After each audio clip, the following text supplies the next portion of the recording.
Yani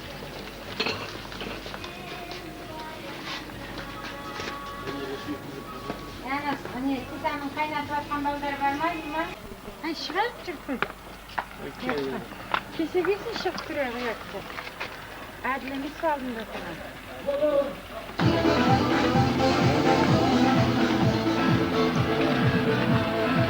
Nereye koyacaksın, nereye koyacaksın, nereye koyacaksın?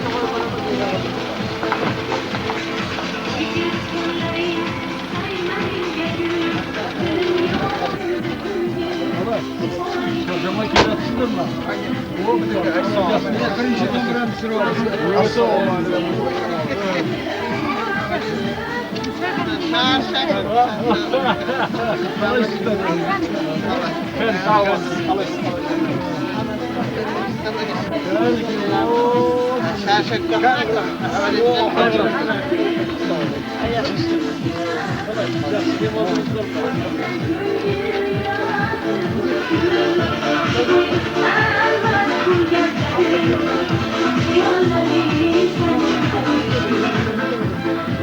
Sıkıda grupla cevabını buna. Devlettir altındakiler.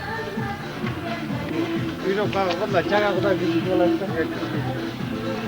İyi rapor oldu. Altta devlettir. Acaba. Çok iyi.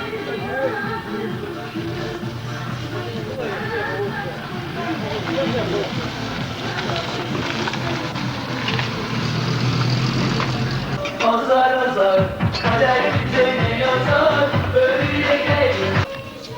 Böyle atas günah.